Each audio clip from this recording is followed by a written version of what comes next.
Muy buenos días, sea bienvenido a Líderes de Opinión, un programa que analiza los problemas sociales llevados hasta las últimas consecuencias.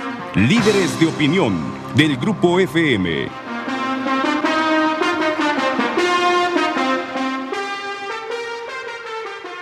Hola, ¿qué tal? Buenos días, bienvenidos a su programa Líderes de Opinión. Esta mañana platicaremos con el padre José Manuel Azún Jordán.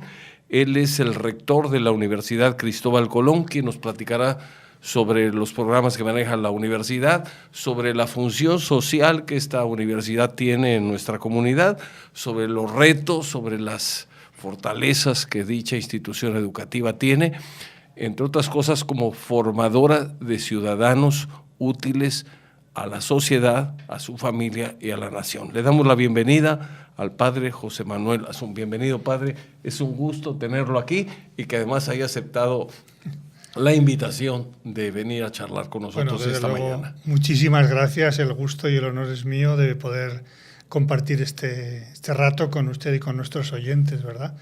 Y es para mí un honor el poder dar voz a una comunidad de gente que estamos trabajando por el bien y siempre al servicio de la sociedad veracruzana, ¿no? Nuestro lema es educar para servir y lo hemos venido haciendo casi por 50 años en el Centro de Estudios Cristóbal Colón y casi por más de 400 años la Orden de los Escolapios dentro de la Iglesia en todo el mundo, ¿no? Nosotros somos uno de los centros católicos de Veracruz y muy honrados, muy orgullosos de poder seguir sirviendo a la sociedad veracruzana con la formación de nuestros muchachos. Pues qué bien, porque en la medida que tengamos ciudadanos responsables, profesionistas responsables, comprometidos con valores, comprometidos con su comunidad, comprometidos con el bien común, vamos a lograr transformar esta sociedad para poder elevarla, no solamente desde el punto de vista material, que eso de alguna manera se va logrando, sino también desde el punto de vista formativo, desde el punto de vista social, desde el punto de vista de compromiso. El tener una profesión implica un compromiso no solo con uno mismo, sino con la comunidad a que pertenece. Y en la medida que tengamos profesionistas más comprometidos, vamos a lograr cambiar este mundo, cambiar este país y cambiar esta ciudad. Absolutamente, estoy plenamente de acuerdo. Nuestro fundador, del que pronto hablaremos un poquito más, se llamó San José de Calasanz y precisamente su idea, anticipándose en muchos siglos o por lo menos de decenas de años, fue la primera persona que pensó que la educación era un derecho, no utilizó este lenguaje que es mucho posterior, un derecho de todos los seres humanos, ¿no?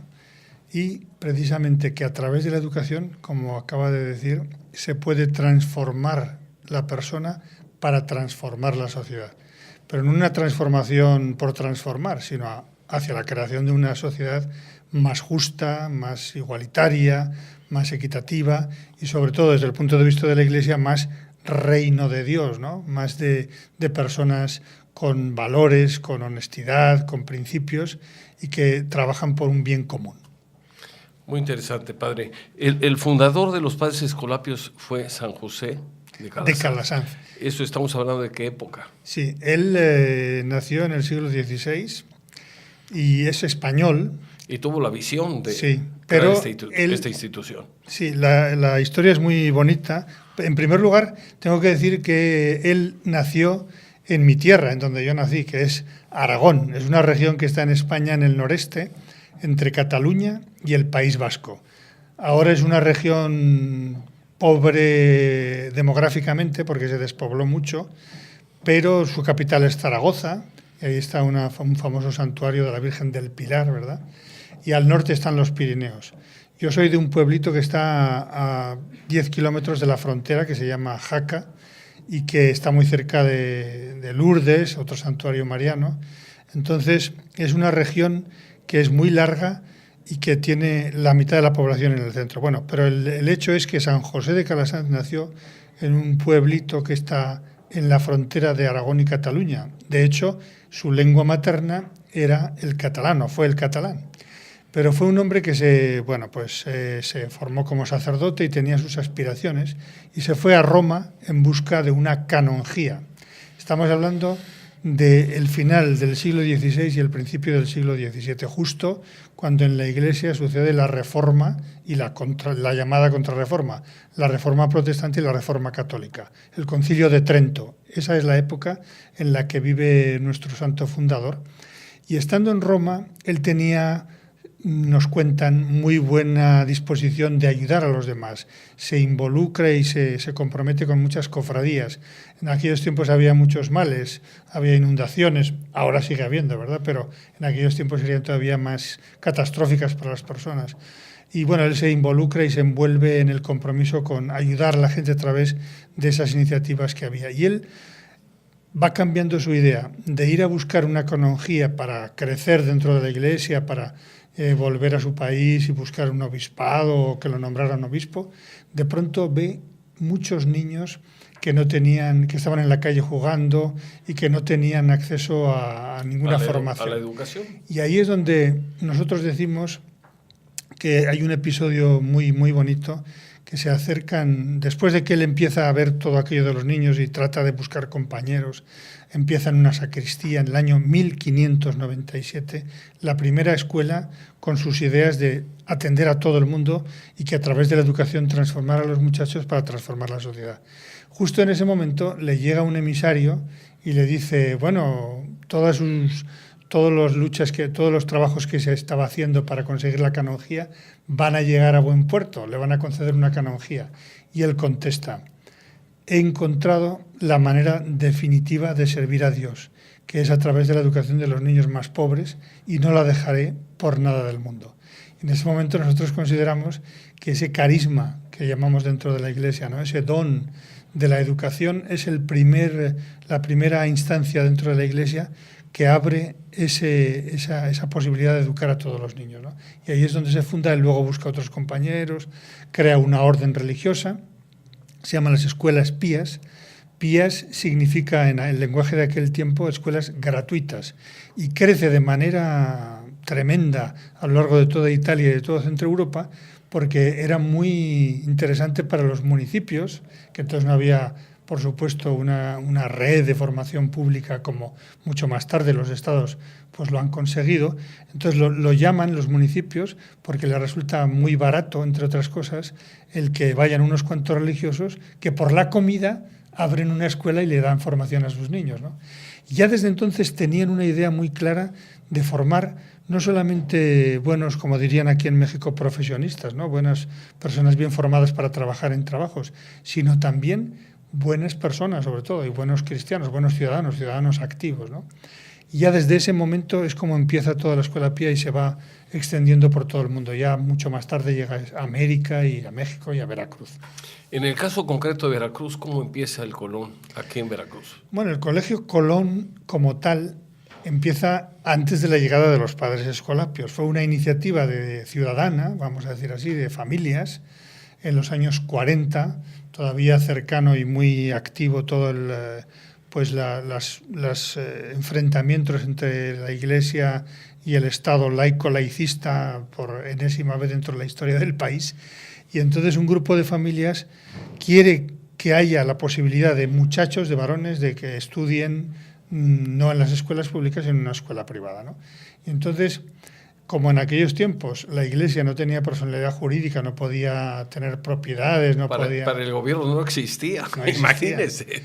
Entonces, con el paraguas de esa asociación de padres de familia, crea un colegio para varones, ¿no? Eso es en el año 44.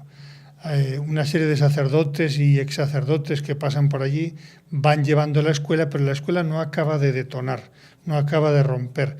Cumple un buen servicio, en algún momento incluso se militariza, se hace parte del sistema naval y todos los muchachos, hay fotos que van con uniforme y tal, pero llega un momento en el que la misma diócesis y los mismos que habían iniciado en los años 60 piensan que solos no van a poder desarrollar esa iniciativa y llevarla a buen puerto y empiezan a buscar una orden religiosa, una congregación que les ayude, que les apoye, que les oriente. Encuentran en Puebla, donde ya desde principios del siglo XX los escolapios habían llegado, tuvieron que salir y luego habían vuelto, encuentran en Puebla los escolapios que les dicen que sí. y un padre que como todos aquí en Veracruz saben, es muy recordado y muy querido, el padre Antonio Torrente Viver, cariñosamente el padre Toño Torrente, y él mismo se hacía llamar Chorrito, ¿verdad? En lugar de Torrente. Bueno, pues realmente fue un torrente de energía y de vitalidad la que trajo el padre Toño, porque además coincidió con la creación de la diócesis de Veracruz, cuando él llegó acompañado de otros padres, el padre Puig, el padre Palagué y algún otro que ahora mismo no recuerdo, pero bueno, fueron los iniciadores de otra fase en la historia del Colegio Colón, ¿no? De momento yo recuerdo haber conocido algunos de las primeras personas a las que buscó el padre Toño, que les engañaba, entre comillas, ¿no? Porque les decía: tú eres catalán como yo, ¿verdad? Pues ayúdame porque necesito dinero, o necesito que me avales, o necesito que me apoyes. De tal manera que con ese movimiento social que él trajo a través de muchos movimientos eclesiásticos, como el encuentro matrimonial, los cursillos, el movimiento familiar cristiano, etcétera, etcétera, como digo, coincidiendo con la creación de la diócesis de Veracruz, con el obispo primero, ¿no? El obispo Guadalupe, ¿no? José Guadalupe Padilla, que murió hace poquito, creo que con más de 100 años, ¿verdad? Creo que así fue uno de los pocos que celebró las bodas de oro de ordenación episcopal, casi nada, ¿no? Bueno, el padre Torrente y sus compañeros toman la iniciativa que había empezado en el año 44 y le dan un impulso muy grande, y entonces, con su propio testimonio, porque yo me emociona un poco al hablar de él, porque él fue un hombre que vivió de una manera muy sencilla, que dio todo por la sociedad veracruzana y que impulsó ese colegio de un centro que estaba en la calle Bravo, en el centro histórico de Veracruz, en condiciones casi ruinosas, creó una obra que se convirtió en emblemática para la ciudad, ¿no? Yo creo que la sociedad veracruzana está en deuda con el padre Toño. Eso es indiscutible. Una persona que, no obstante, no era de aquí, pero trajo o derramó un gran beneficio sobre la comunidad. Vamos a ir, si le parece bien, a una pausa y regresamos en un momento más. Continuamos con su programa Líderes de Opinión. Estamos platicando esta mañana con el padre José Manuel Azún Jordán, quien es el rector de la Universidad Cristóbal Colón, aquí en Veracruz, y estamos comentando algunas de las anécdotas de cómo, o de la historia de cómo se fundó, cómo creció esta institución educativa que ha generado mucho bien en la comunidad por la gran cantidad de profesionistas que han salido de sus aulas y que además pues salen con una formación social, una formación moral, una formación, digamos, de compromiso con su comunidad que ha ayudado mucho a que Veracruz vaya en ese aspecto avanzando. Entonces, para entrar ahora en materia en otro capítulo y para que nuestros radioyentes lo sepan, padre, ¿cuántas carreras se imparten en la Universidad Cristóbal Colón? En un momento le contesto a la pregunta directamente, pero déjeme solamente Adelante. Continuar con la historia que estábamos platicando en el año. Es que además interesa resaltar la fecha. En el año 69, ya el Colegio Cristóbal Colón completamente nuevo, renovado, en un nuevo lugar, con centenares de estudiantes en todas las secciones. Las familias piden al padre Toño Torrente que no termine el colegio con la prepa, sino que continúe en la universidad. Y es así como en el año 69, con 4 carreras, Derecho, Arquitectura, Contaduría y Administración, se empieza esta nueva aventura que se llamó Universidad Cristóbal Colón, dentro del Centro de Estudios Cristóbal Colón. Lo bonito es que el año 69 es el del comienzo y el año 2019 será justo 50 años de la Universidad Cristóbal Colón. 50 años de la Universidad Cristóbal Colón, 500 años de Veracruz, ¿no? Muy bien. Qué feliz coincidencia, ¿no? Doble felicitación y doble conmemoración. Entonces, la universidad de aquellas 4 carreras, pues calculamos que en estos casi 50 años han pasado por los distintos programas de la universidad 25.000 personas. 25.000, sobre todo pues veracruzanos, ¿no? Del estado, sobre todo de Veracruz, aunque también tenemos y hemos tenido alumnos de los estados colindantes, pero sobre todo veracruzanos. De aquellas 4 carreras, que eran 4 licenciaturas presenciales, ahora hay que hablar ya de todas estas modalidades de enseñanza, hemos pasado en este momento, la oferta que tiene la Universidad Cristóbal Colón son 50 programas, 17 licenciaturas presenciales, ¿no? De asistir a clase, a las aulas, a los laboratorios, ahora hablaremos más de eso. 4 licenciaturas mixtas para gente que está trabajando los sábados con un formato diferente. Acabamos de empezar ahora mismo 4 licenciaturas online en asociación con una entidad española de la Iglesia Católica que se llama Fundación San Valero, también de mi tierra, de Aragón. Entonces, presta servicios educativos online con varias universidades católicas del mundo y nosotros pues, nos hemos apuntado a esta también aventura. Tenemos después casi 20 maestrías presenciales, una maestría online y 4 doctorados. En total, de aquellas 4 iniciales con el padre Toño Torrente, tuvimos el honor de tenerlo aquí en algunas ocasiones poco antes de su muerte.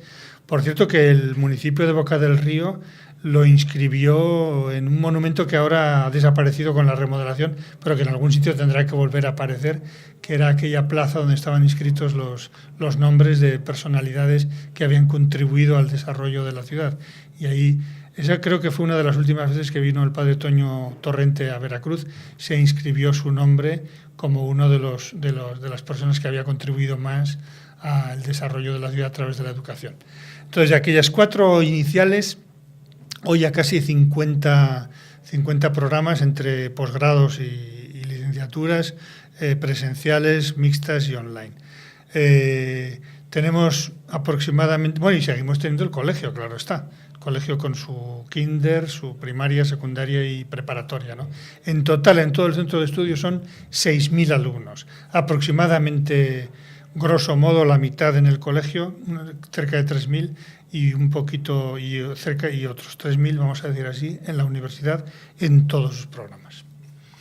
Es muy interesante, padre, y yo quisiera también resaltar de alguna forma un poco más la figura tan especial del padre Torrente, a quien tuvimos la oportunidad de conocerlo y de tratarlo. Nos consta su entrega, su pasión por el servicio, su sencillez, su ánimo que de alguna manera contagiaba.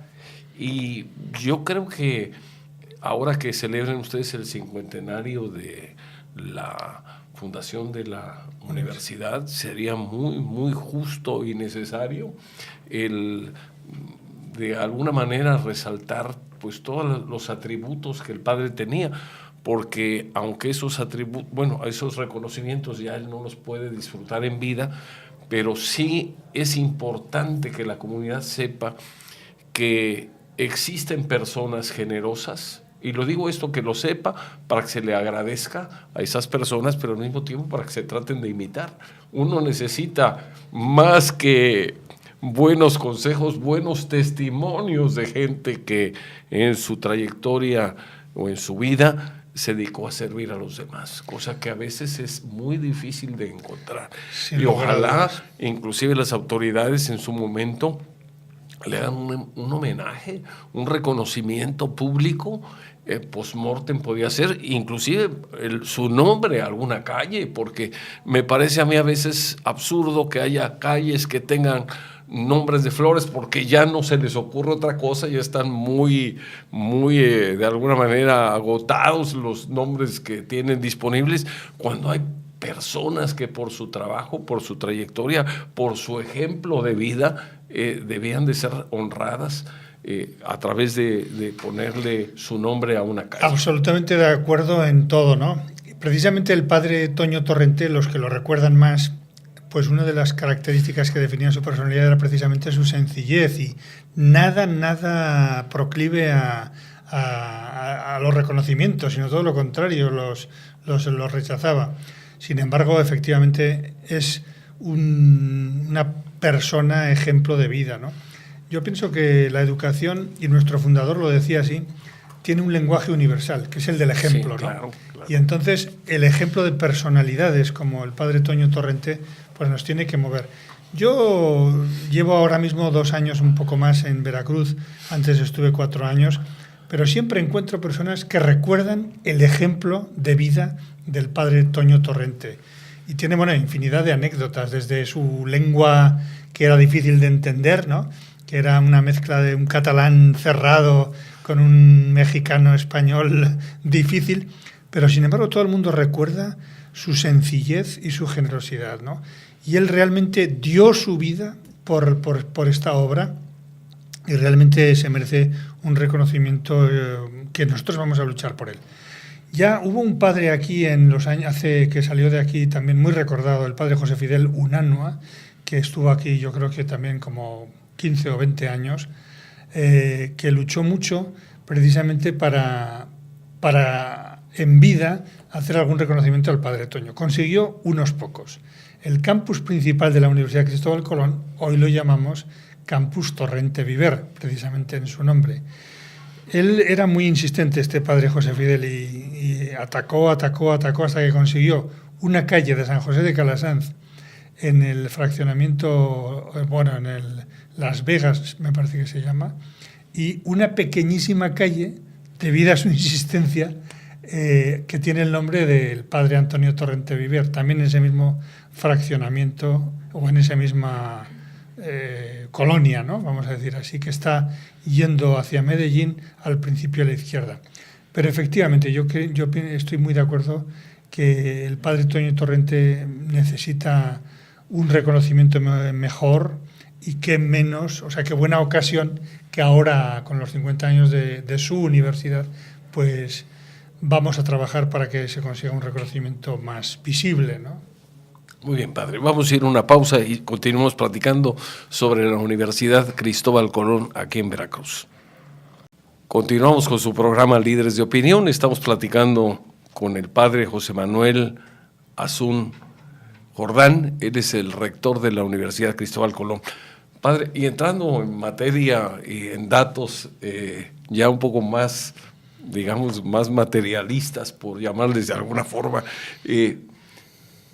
¿cuánto cuesta una colegiatura en la Universidad Cristóbal Colón? Digamos en promedio, porque debe haber desde colegiaturas que son muy económicas a otras como a la mejor medicina que son más caras, pero en promedio el semestre, ¿en cuánto anda más o menos? La colegiatura mensual promedio es alrededor de 4.000, entre 4.000 y 5.000. Quiere decir que el semestre sería, habría que multiplicar pues, por 6. Por 6 más una inscripción que varía según las carreras.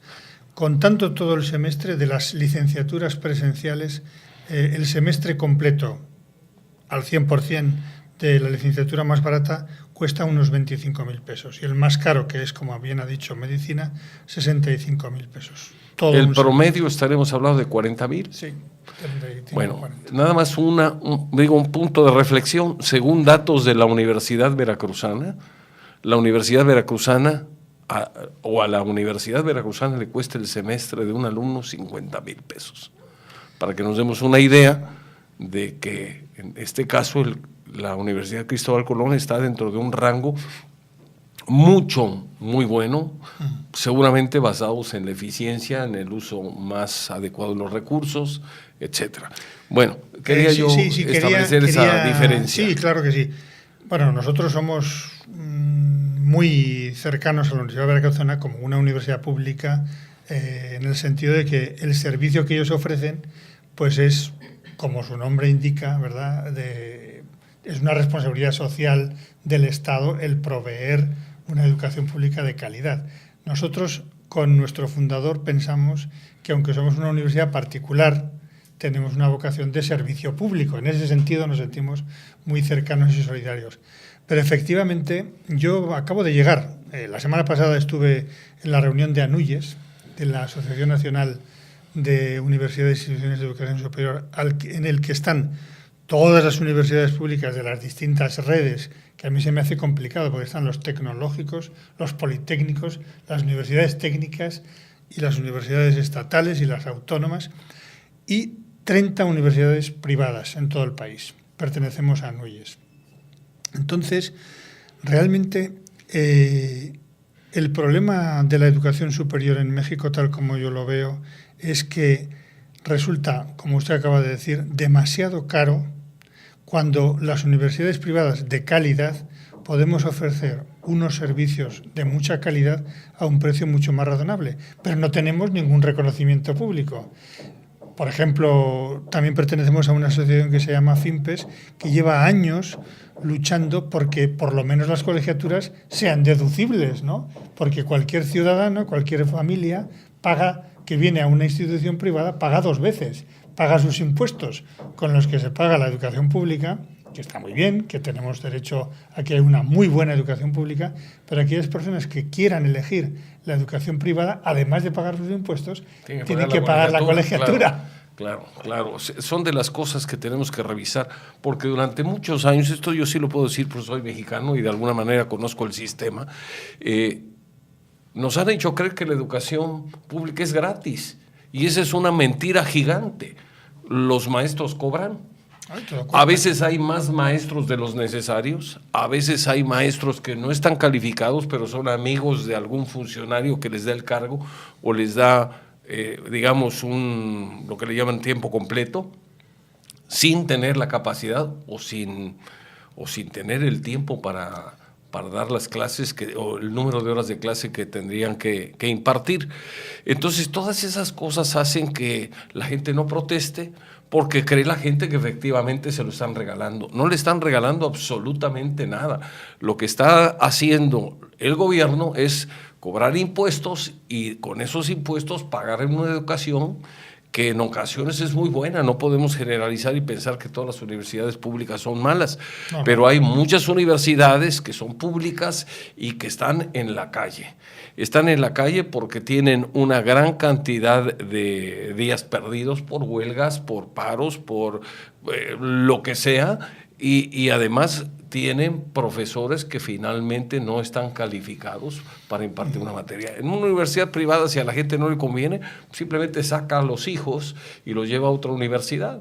Pero en una universidad pública donde acude muchas personas que no pueden pagar la educación privada, pues tienen esos alumnos que conformarse con una educación que en ocasiones es totalmente deficiente, y entonces salen a enfrentarse a la vida, a los retos que hay en un mundo globalizado, es como ir a luchar con una espada de madera, con armas o herramientas, con un arma que no sirve, porque finalmente no salen con la capacidad, la preparación que se requiere. Déjeme compartir con ustedes que igual que hay universidades públicas muy buenas, muy reconocidas, también hay universidades privadas, pues desgraciadamente, que tampoco son tan buenas. Las que le llaman patito.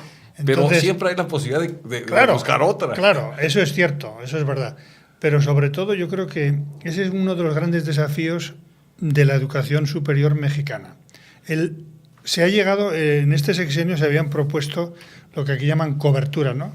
Que haya un porcentaje de muchachos de en edad universitaria que esté asistiendo, esté matriculado, esté registrado en educación universitaria.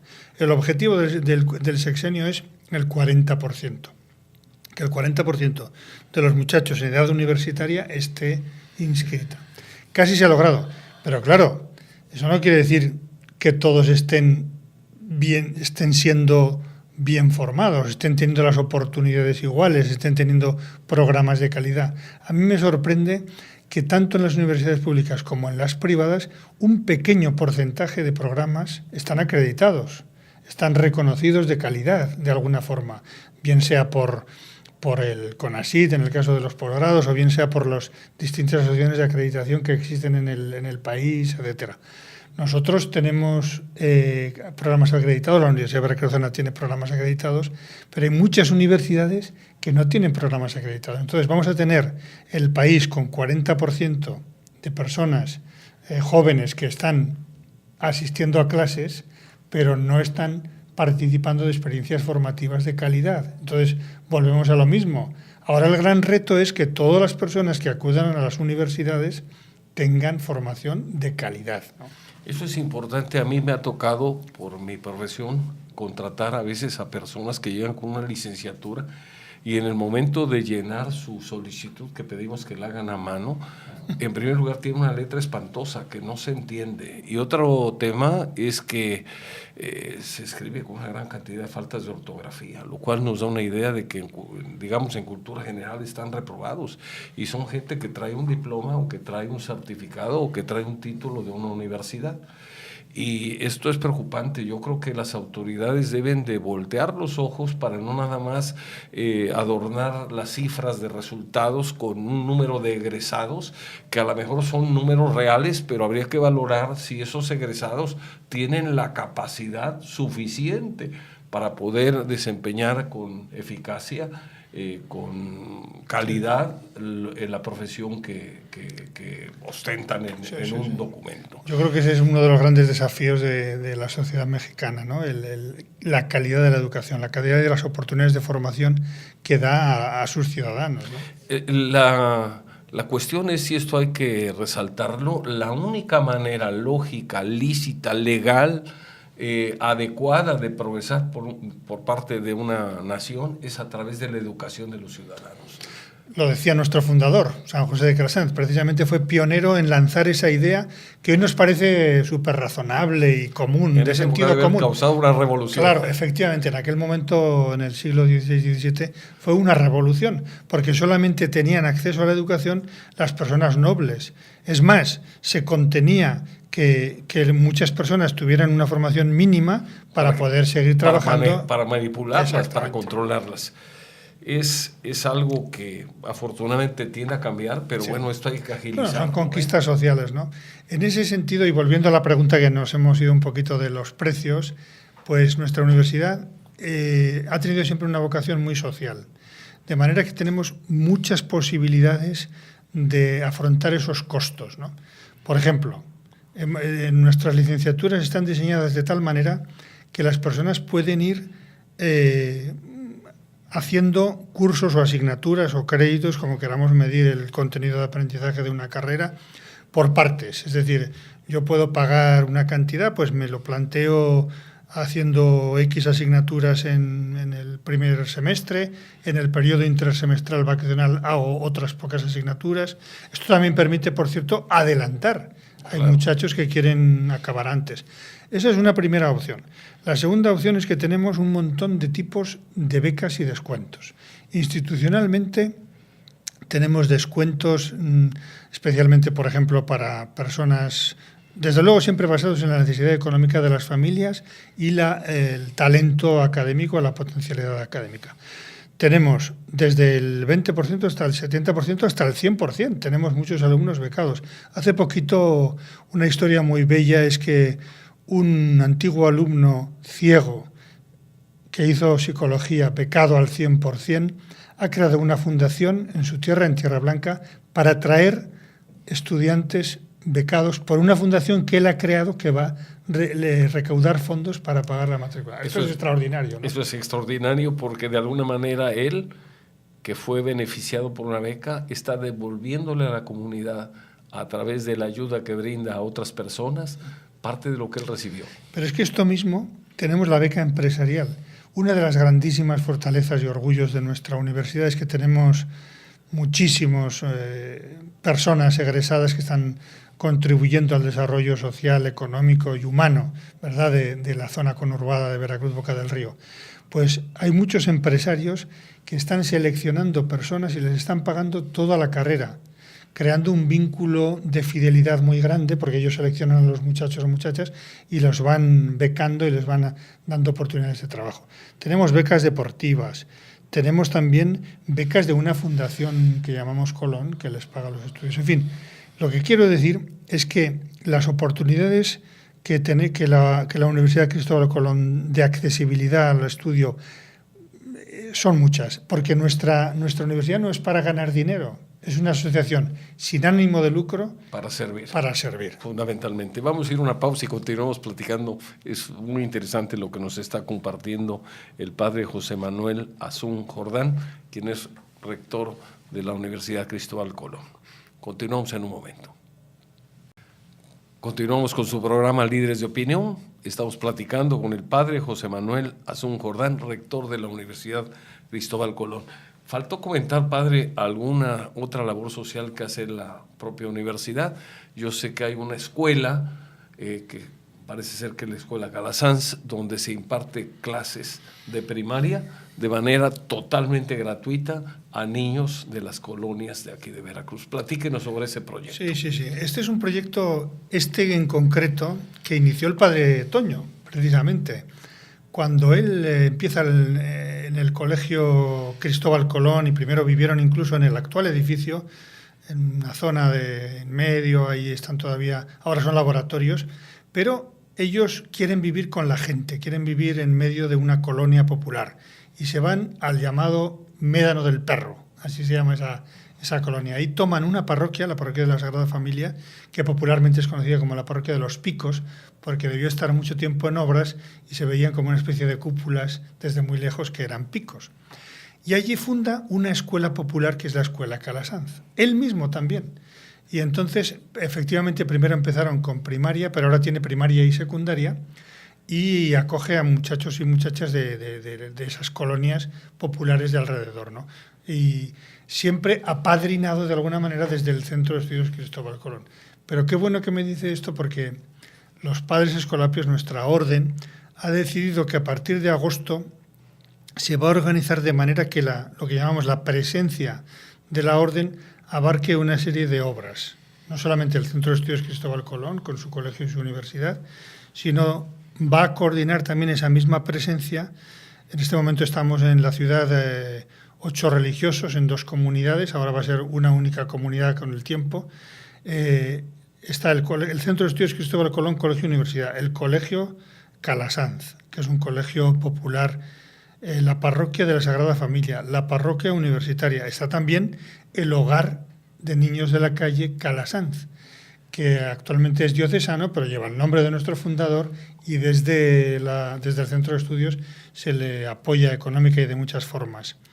Y está también, por último, el Centro Social Calasanz en el predio Las Bajadas. Los predios Las Bajadas son un área pues de muchas carencias sociales, económicas y humanas, y ya la Universidad Cristóbal Colón lo tenía de alguna manera apadrinado una serie de actividades que se hacían ahí. Con ocasión de la lamentable partida de los padres agustinos de la cuasi parroquia, ¿no?, de la iglesia de Santa Rita, pues ellos tenían, concretamente el padre Lope, había fundado también ahí en los predios Las Bajadas un comedor, se conocía así como el comedor Seras, ¿no?, que era el nombre de la asociación civil que él había creado. Este año, para los que somos católicos, ha sido el año de la misericordia que proclamó el Papa Francisco. Nosotros, como gesto, quisimos, ante la partida de los padres escolapios, que esa obra social que estaba ahí también en los predios Las Bajadas no desapareciera, y la hemos tomado también como parte de nuestra misión y le hemos dado un giro. No solamente seguimos dando comidas, sino que tenemos apoyo escolar para los muchachos, por la mañana a los que van a la clase por la tarde a los que van por la mañana. Tenemos servicio social de psicólogos y también de abogados, y también, como en la universidad tenemos medicina, hemos logrado que un sitio de servicio social para los médicos sea esa zona, ¿no?, de manera que hay un pequeño dispensario, de atención médica a las grandísimas necesidades de esa zona. Pues bien, estas 5 acciones que desarrollamos, nuestra misión a través de estas 5 áreas, van a estar todas coordinadas desde una entidad que llamamos Presencia. Hace poquito hablábamos que cada vez hay menos religiosos, las vocaciones disminuyen.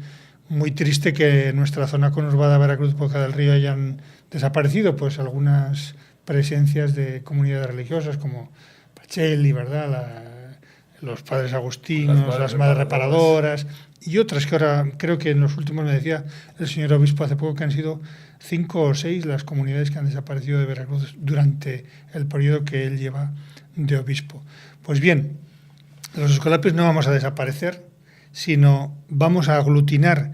Hemos creado una cosa que llamamos la Fraternidad Escolapia, una especie de movimiento laical, como casi todas las órdenes han hecho en estos últimos años en el mundo, y eso va a garantizar que la presencia en todas estas obras siga existiendo, porque nuestra misión no es otra que ayudar y servir a la gente a través de la educación a cambiarse, a ser mejores personas, a ser mejores ciudadanos, a ser mejor cristianos, a ser mejores creyentes, para ir cambiando la sociedad, para convertirla más parecida al reino de Dios, ¿no? Tan necesitado que está nuestro mundo. Nos ha tocado vivir una época bien compleja, ¿no? Que no es la época del cambio, sino que estamos cambiando de época, según nos dicen, ¿no? Entonces realmente pensamos que todos estos valores, todos estos principios en los que nuestra fe se basa son más pertinentes que nunca. No podemos ceder a que esto desaparezca, ¿no? Sino todo lo contrario, queremos fortalecerlos y queremos hacerlos muy presentes en nuestra sociedad, porque pensamos que el futuro de la humanidad depende precisamente de estos principios, de estos valores que se enraizan precisamente en nuestra fe, ¿no? De los valores universales.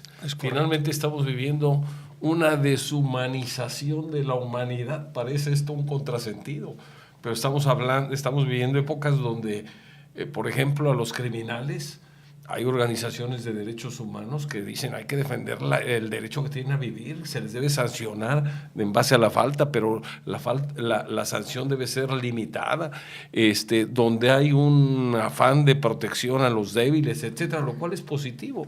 Pero hay contrasentidos, por ejemplo, donde una parte de esa sociedad ve como un avance lo que es el aborto, que para mí es aberrante, porque finalmente implica, y hay que decirlo con todas sus palabras, es el asesinato de un ser humano indefenso. Ese es un crimen de lesa humanidad. Y ahora se quiere ver, o nos los quieren vender como si fuera un avance, como si fuera lo nuevo, lo moderno, lo que la sociedad requiere. En la medida que exista una deshumanización de la sociedad, en esa manera nos estamos orillando de alguna forma al precipicio. Y todo eso tiene que cambiar. Y aquí creo que las universidades, como la Universidad Cristóbal Colón y otras universidades que tienen un fundamento especial en lo que son valores, tienen que hacer una labor titánica para tratar de hacer conciencia entre los alumnos, entre los padres, de que tenemos que ser solidarios con los principios que tenemos. Nosotros somos la Universidad Católica, la Universidad Cristóbal Colón es la Universidad de la Iglesia aquí en Veracruz, ¿no? Y como colegio hay un montón de colegios católicos aquí en Veracruz. Todos juntos, con el señor obispo y con toda la Iglesia Católica, defendemos los mismos principios, los mismos ideales, ¿no? Desde luego que uno de los grandes desafíos que se está metiendo en nuestro mundo, en el que nos ha tocado vivir, es precisamente esa deshumanización.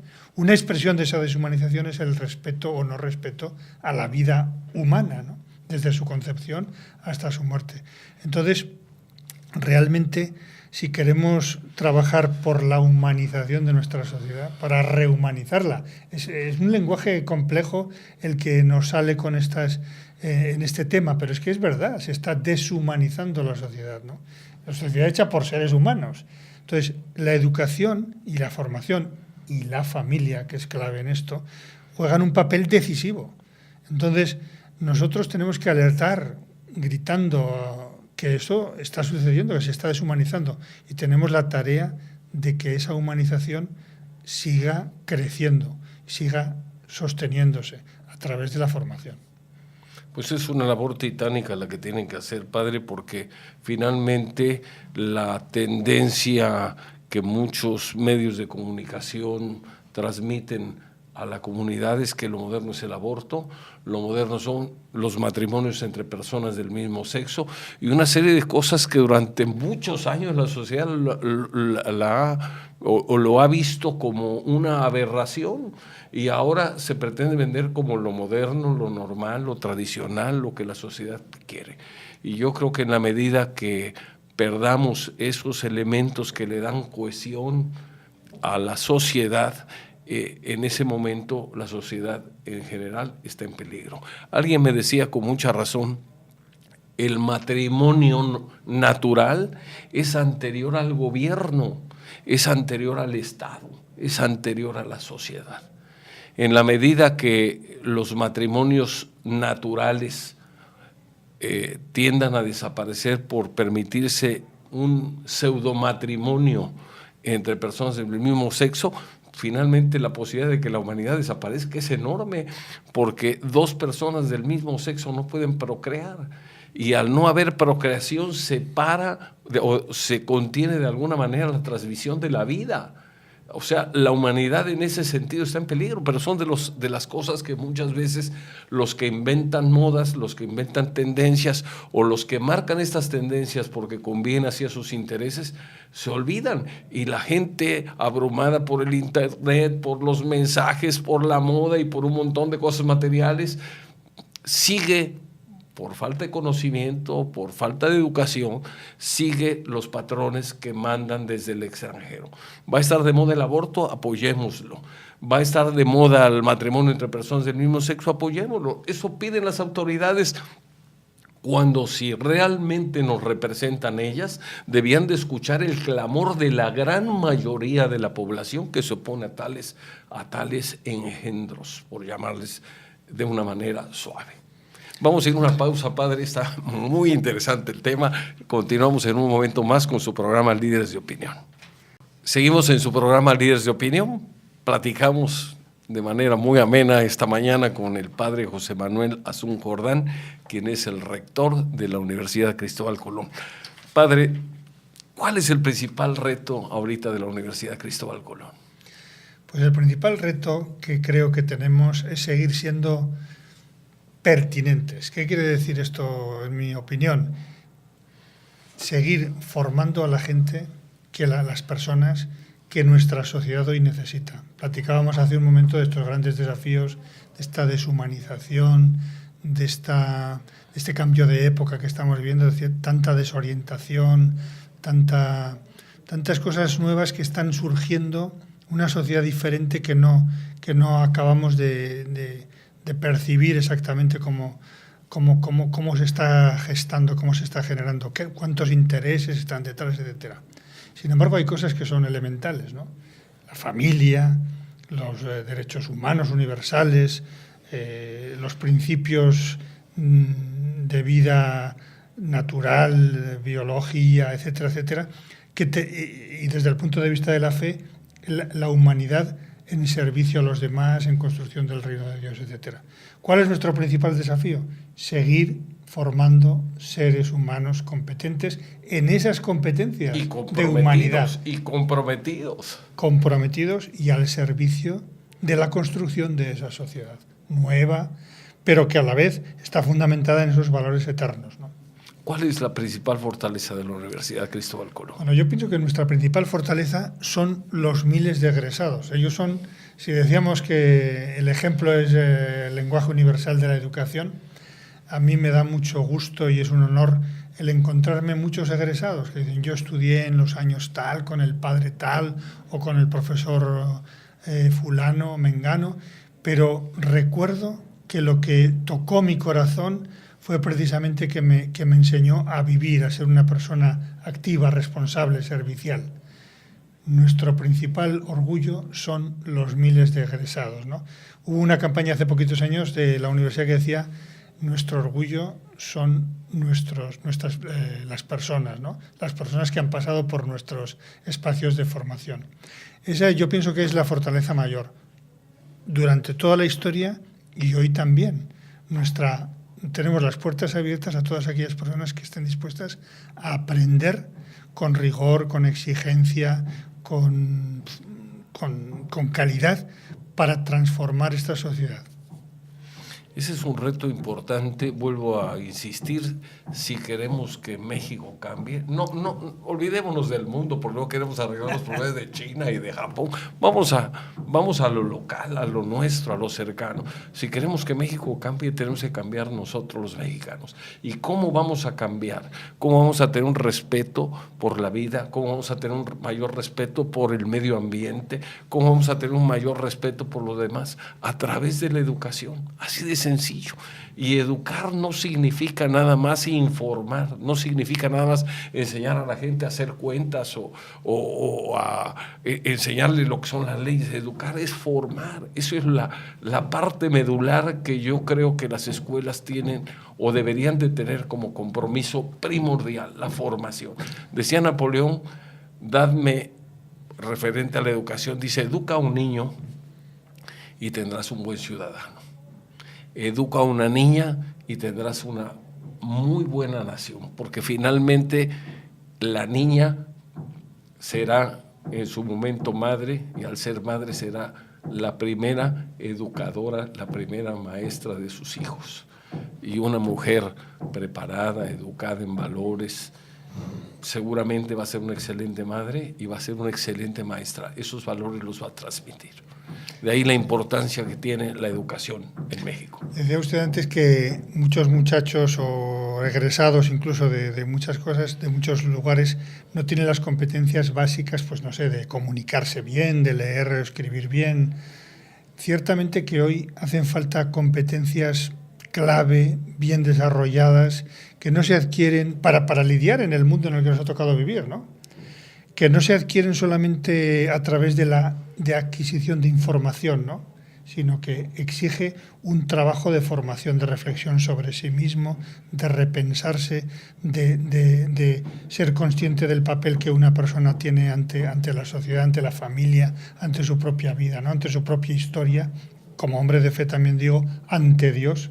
Entonces, todo eso no se adquiere escuchando unas lecciones o viendo una película en internet, sino que hace falta experiencias de aprendizaje intensas, realmente formativas. Volviendo al padre Toño Torrente como ejemplo de vida, como ese testimonio de irse a vivir a una colonia o de ir, como cuentan que iba en su bochito, ¿no?, por las calles. Un bocho todo abollado, todo abollado. Ese testimonio de vida es el que significa que es una persona que tiene claro cuál es su misión en la vida, cuál es su proyecto de vida. Nosotros en la universidad el desafío que tenemos es no solamente formar profesionistas competentes, buenos abogados o médicos, que lo hacemos con excelencia, porque tenemos programas buenos, profesorades excelentes, instalaciones, tenemos una acreditación en casi todos los programas, una acreditación institucional, pero sobre todo lo que queremos es formar a esas personas en en estos valores, en estos principios que les hagan desarrollar no solo su humanidad, sino servir para que la humanidad siga creciendo de manera armónica, armoniosa y de acuerdo con la voluntad de Dios. Si eso se logra, vamos a vivir un mundo mejor, más tranquilo. Eso es en beneficio de todos, con menos violencia, con menos zozobra, con un poco más de paz. Sin ninguna duda. Padre, ¿algún otro tema que quede pendiente? No, agradecer de verdad a usted y a la emisora por habernos permitido platicar y, bueno, pues compartir este mensaje que nos une y que no es otro que nuestro lema, ¿no? Educar para servir. Nuestra institución está sirviendo a la sociedad veracruzana por casi 50 años, nuestra universidad, y queremos seguir haciéndolo con todos aquellos que quieran colaborar a la construcción de este mundo mejor, que no deja de ser un sueño, o no deja de ser una utopía, pero no por eso irrealizable, porque si no hacemos nada, siempre todos estos otros intereses, que siempre van a existir, van a triunfar. Tenemos que luchar, como decía, con esa labor titánica, desde las familias, desde las escuelas, desde todas las instituciones, para que venza en esta batalla, por hablar así, venzan precisamente todos estos principios y estos valores que son los que construyen la humanidad, y una humanidad realmente centrada, enraizada en los principios que nos van a construir un mundo mejor.